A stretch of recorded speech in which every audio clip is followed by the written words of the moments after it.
session. And for today's plenary session, we are delighted to have Associate Professor Dr. Daniela, who is from University of Canterbury in Christchurch, New Zealand. Okay, Dr. Daniela is also an Antarctic social scientist at the University of Canterbury, and her work explores a range of matters related to the human engagement with Antarctica, with special focusing on environmental governance, tourism regulation, and science policy interaction. So which brings to today's plenary session, where her presentation will be exploring the consequences of COVID-19 on Antarctic governance and research. So I'm sure you've got a lot to say, Dr. Daniela. So without further ado, I would like to invite Dr. Daniela to present her topic that is on unprecedented, unexpected, and unbidden, the COVID-19 pandemic and its consequences for Antarctic governance and research. Over to you, Dr. Daniela. Thank you. Thank you, Sheela, and Assalamualaikum. I will just load my screen and we'll make it large. Yeah. Is that all right to see before I start off? Yes. Yeah. Yeah. So thank you for inviting me to give that presentation. It is the work of not just myself, but a whole team of people. And as we also know, we are still dealing with this global COVID-19 pandemic. And I've just pulled the numbers yesterday from the World Health Organization, and in numbers are still climbing. So we will probably be with the pandemic for some time to come. And it is upon us to decide how we organizationally, as researchers individually, will respond to it. And I also realize that the situation in Malaysia has been bad in the past. I think you've got in total about 2.5 million cases over the last 1.5 years or so. But I also hear that it's encouraging that you're back in your offices, more or less. So I think we are globally responding to the pandemic and are trying to make the most of it. As the Antarctic community is concerned, we all know that tragically in December 2020, we recorded the first set of cases in the Antarctic. Until then, the continent was spared from the pandemic, but not from the impacts of the pandemic, because as Antarctic researchers, especially those operating in the field and needing to go to the field, we really felt the consequences of the pandemic quite severely. And as you can see there, the CDC, the Center for Disease Control in the US, actually just right now, and I've pulled that off their website just yesterday as well, provides some key information for travelers to the Antarctic and says that the level of COVID-19 in Antarctica is unknown, and they thus warn people to travel to Antarctica and suggest that you should avoid travel to Antarctica. But again, as we know, currently we do have tourism commencing again in the Antarctic this season. And we've also had Antarctic programs start their work again. So today, I do want to talk to you about a research program that was originally initiated by the Scientific Committee on Antarctic Research. It was stimulated by the Executive Committee because they were concerned that the Antarctic research community would be impacted by COVID-19 very adversely and very strongly.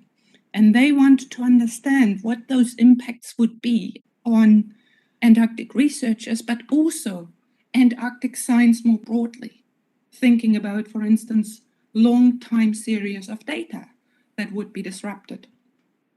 So they approached the Standing Committee on the Humanities and Social Sciences, SHAS, at the time when I was one of the co-chief officers of that group, and ask whether we would be willing to lead a research effort to try to understand what the impact of COVID-19 would be. And we responded in the affirmative, and this was essentially how this project was born.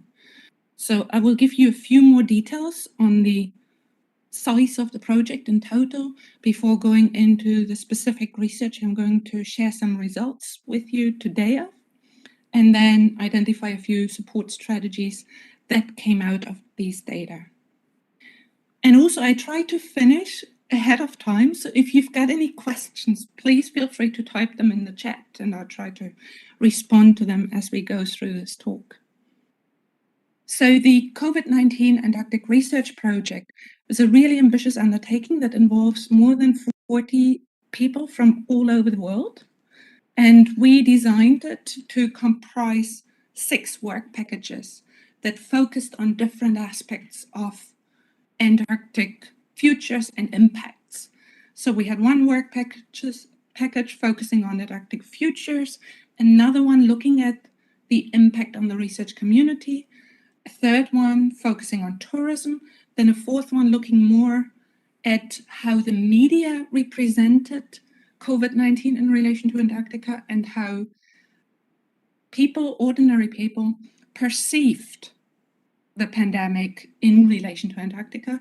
And then we had a work package 5 that looked at impacts on wildlife and the effect on wildlife-human interactions. And then a final work package is currently busy to try to synthesize everything that we've learned in the different work packages. And we're actually writing up a presentation and a publication that is going to be presented at the SHAS conference that's upcoming.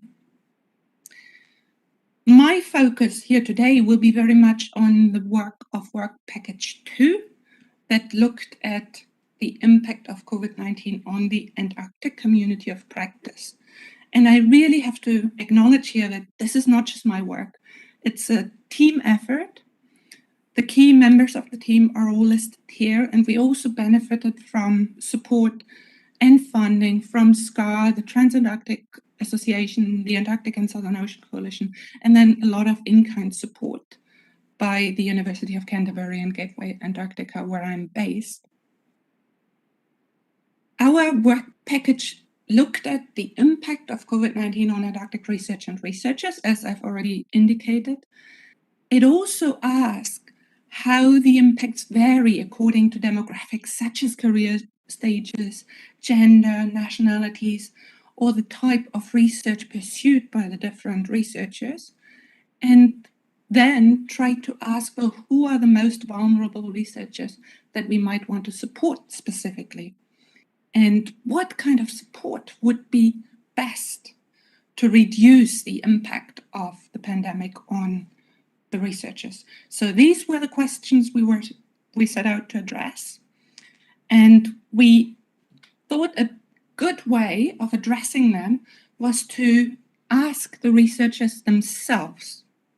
So we designed a Qualtrics survey that targeted the Antarctic research community. It was approved by Human Ethics at the University of Canterbury, and it was shared online in November and December last year. We got a total of 474 responses, 400 of which were usable. So the other responses were half empty, and we did not really consider them because there was not enough data in there to actually put into context. Over 50% of our respondents were full-time staff members. And if you look at the career level, then about half of them could be classified as early career researchers, which we identified as being about up to post 5 years after their PhD. And another 6th or so of the respondents were students. For most of our respondents, as you can see there on this graph, fieldwork was extremely important or very important, the green and the blue there. And I realize that this might be a bit hard to tell apart for blue-green people, blind people, and I'm sorry for that. So the 27 and 55% of the respondents considered Antarctic fieldwork as being essentially essential for their work. We had a lot of responses from English-speaking countries, primarily the US, the UK, New Zealand, and Australia. But also, as you can see here, a considerable number from South Korea, 11% in fact. And the remainder of the responses were scattered around the globe,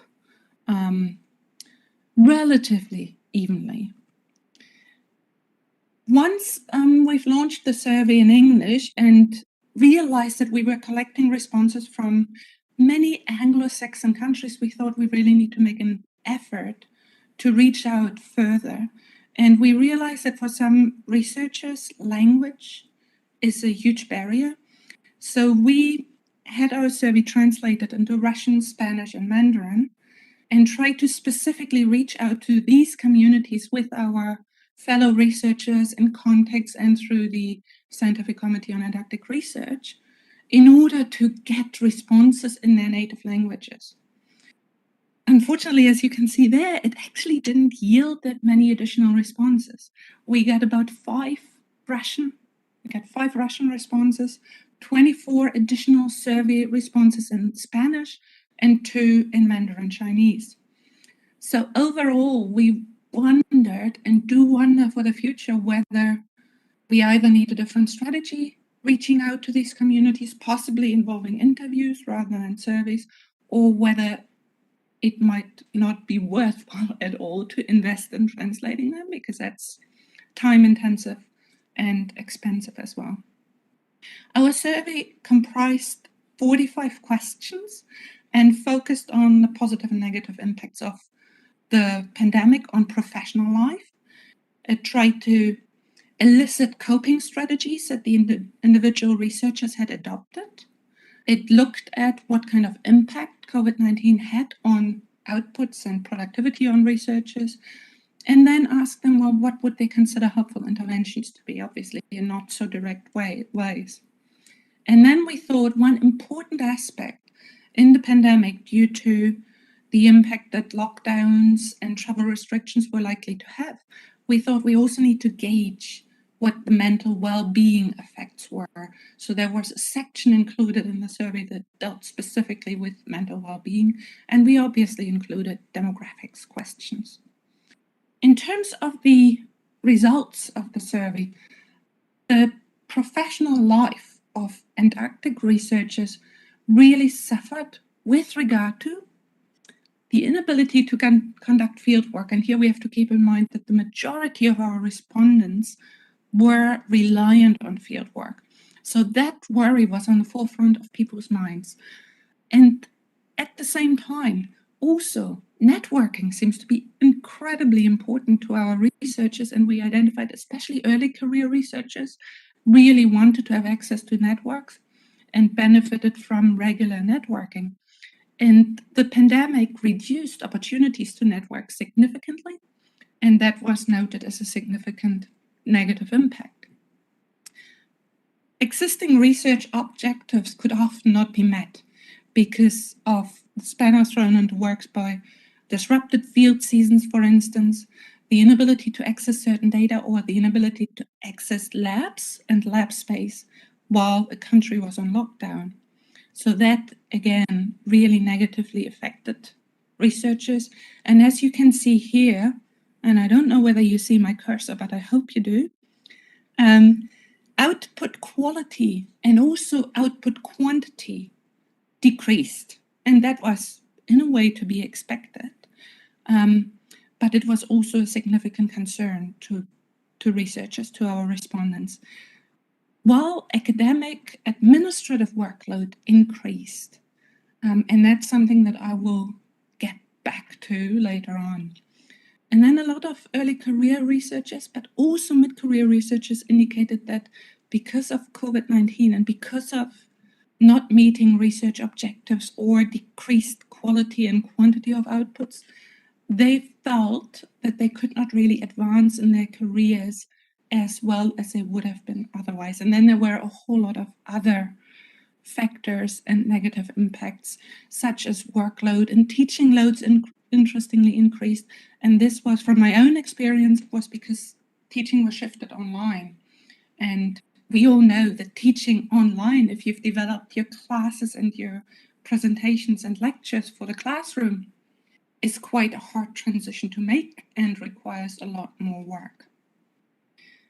So our findings were very much also reported in the scholarship regarding, for instance, the negative impact that COVID-19 had on various bodies and groups of researchers.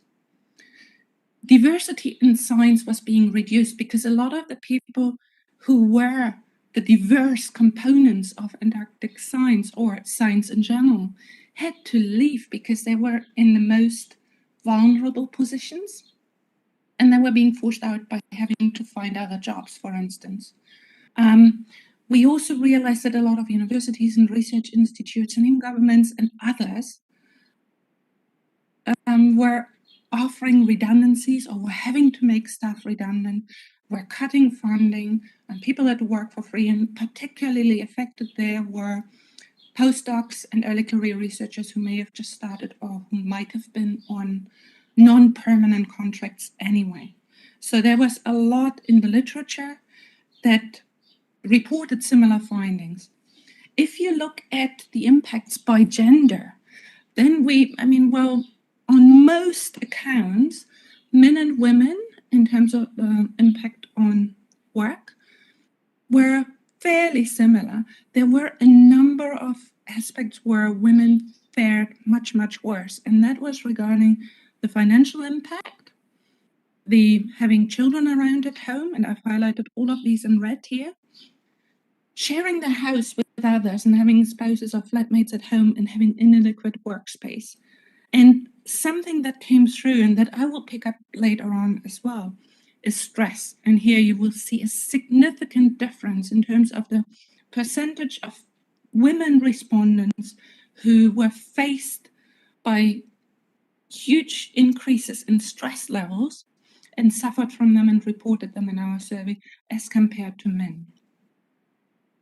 Such adverse impacts were also, and unsurprisingly so, reported in the scholarly literature, which recorded that COVID-19 had a very unequal impact on researchers. Irrespective of the field, the pandemic hit especially female and especially women mothers much harder than others. And there's one study by Meredith Nash, who's also a member of our Work Package 2 group, and Brendan Churchill, who looked at COVID-19 and the impacts on women as compared to men at Australian universities. And they found that by and large, the current model within which universities operated and the current home life of women researchers meant that they were faced with disproportionately larger effects of COVID-19. Now, if we turn to mental well-being, then generally, and here the orange, the dark orange and the dark blue are those extreme and significant impacts that were reported. And you can see there, obviously, the pandemic had an effect, a large effect on the way we could concentrate and motivation as well. I mean, people couldn't access the labs anymore, didn't really mingle with colleagues and friends at work anymore. So that work suffered. And then there was the uncertainty created this fear about what Antarctic research and work would look like in the future. And we see here increased stress and anxiety levels. If we break it down by gender, and apologies, I've swapped men and women around here just to make sure that you're all still paying attention, we see significant differences. Here in red, I highlighted again, where we were actually very, very surprised by how much more adversely women were affected than men in terms of concentration, lacking motivation, fear Others don't respect the new health guidelines, which is not necessarily work-related, but impacts obviously on how people relate and what they do, but especially stress and anxiety. And that was something that we tried to discuss further, but we looked for other evidence in scholarly literature and other reports, and found a report by Etheridge and Spanting that undertook a similar survey to what we've done in the Antarctic community in the UK. And they identified almost exactly the same kind of divergence between men and women in terms of how mental well-being was being affected by COVID-19. They postulated that this may have been due to women being normally much more social and much more outgoing and relating and requiring connections to other people and being together and talking in person, spending a larger amount of time with others than men. And due to lockdowns and travel restrictions and movement restrictions, that meant that they suddenly were removed from that social safety net almost, and felt being much more adversely affected. Of course, we might also say, well, is it maybe because women are more readily talk about these things and admit to it than men? So we don't yet know that. We would have to undertake follow-up interviews in order to really find out more. But for now, we just need to keep that in mind because it is quite a significant finding. We don't just want to share the negative impacts, but we also looked at positive impacts or opportunities created by COVID-19. And there, a lot of people actually reported enjoying some of the benefits of working from home, not having to travel long distances anymore, saving the time, saving the stress and travel, saving money by just working from home and wearing the clothes that they wear every day. And also being able to obviously maybe wonder about the house and flexibly mix in other tasks with their work. They also reported that online trainings or workshops were very, very much appreciated by researchers, and to the point that they could attend some that they wouldn't have otherwise had the opportunity to attend. Same for conferences that they wouldn't have otherwise been able to access, be it because it was financially not possible or because they were too far away and travel was either prohibitively expensive or they wouldn't have gotten the time off to do that. And then finally, something here that I want to highlight as well is that COVID-19 has highlighted societal vulnerabilities that we now have the opportunity to address. So that's something that our work showed as well. And that's something we want to keep in mind for follow-up work into the future. In terms of viable support strategies that were identified, the first and foremost support strategy mentioned by our respondents was financial support, both for the research itself, but also for caregiving. So a lot of the respondents said they were spending so much time looking after family members, and not just children, but also parents and other relatives, that they didn't get paid for, but that distracted obviously from their work, that they lost focus, had decreased publication outputs, and so on, and that they would almost need to be compensated for that kind of work. Then I've already touched on the importance of online events. As long as they have free participation, very much like Misa, actually, you're doing really well on that front, that you could participate in those online, which now open doors, especially to early career researchers and researchers from the Global South, who could otherwise not afford to go to conferences such as the SCAR Open Science Conference in 2020, which was put online. Other strategies that were identified were to do with better online access to data and sample catalogs so that people could actually avoid having to go to the field, but could still finish their PhDs and their postdocs and their research projects by accessing already available data. So that's something that we probably need to think about a bit more as well.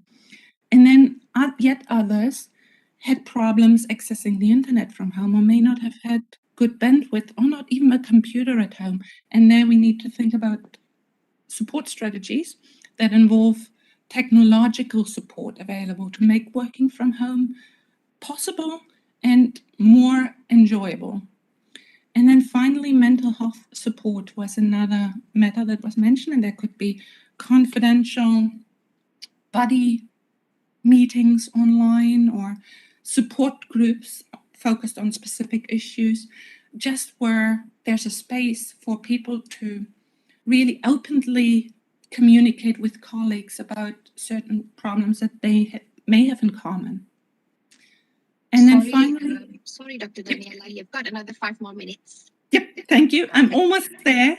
All right. And finally, career support in the form of at least taking into consideration that there were disruptions during the time of the COVID-19 pandemic, and that consequently output, quality and quantity would have been reduced, or research projects would have taken much longer than expected. And as you may have seen already in the Antarctic space, so various organizations are discussing on what we could actually learn, and that was the first one was in the media, from communities working in Antarctica all along. What does it mean for leadership in a pandemic where we are pretty much also working in an isolated, lockdown home environment? And then B, we have, for instance, the European Polar Board discussing on how COVID-19 has disrupted polar field work and what could be done and how can we learn from others. So that's all very promising. In terms of a few things to leave for us now to think about is also what kind of implications has COVID-19 had for Antarctic governance. We've seen the Antarctic Treaty Consultative Meeting, for instance, being cancelled in response to the COVID pandemic, not this year, but in the previous year. So we've seen a stagnation in Antarctic governance, and apparently, and this is just rumors, I've heard that the CAMLA meeting was very ineffective this year as well.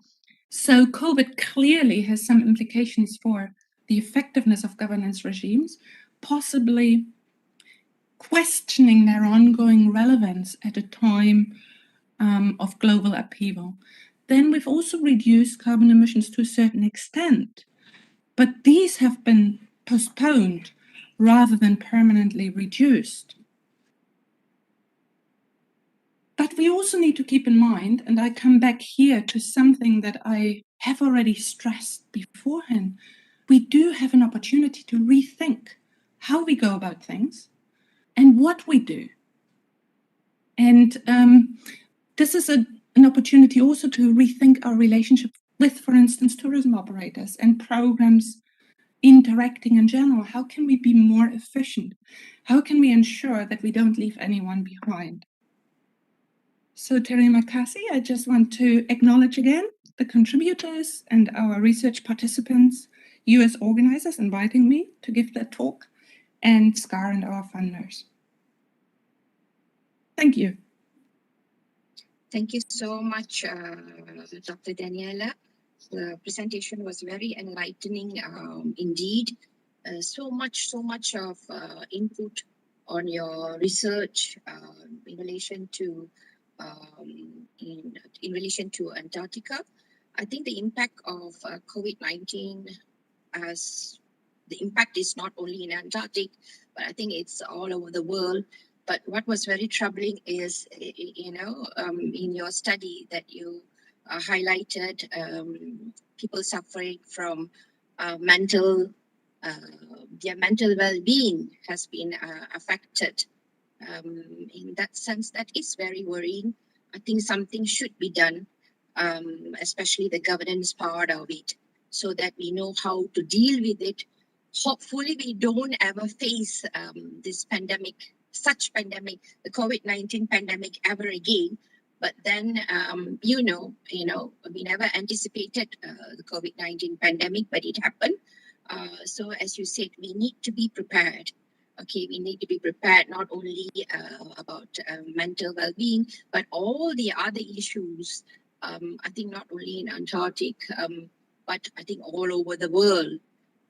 when you highlighted on mental well-being. Yes, I think being a lecturer, it affected the way how I interacted with my students. I'm a very student-oriented person, so it was very difficult for me to go online, to get that type of interaction where you have that, personal relationship. So that was lacking. But then everything is a learning process. So it was wonderful to hear about your research, exploring on the various issues that you have highlighted in the Antarctica. I would like to hear more in your session later. So thank you so much again, Dr. Daniela. Thank you, everyone. If you've got any questions, just send me an email or put it in the chat and I'll try to read it. Thank you. Thank you.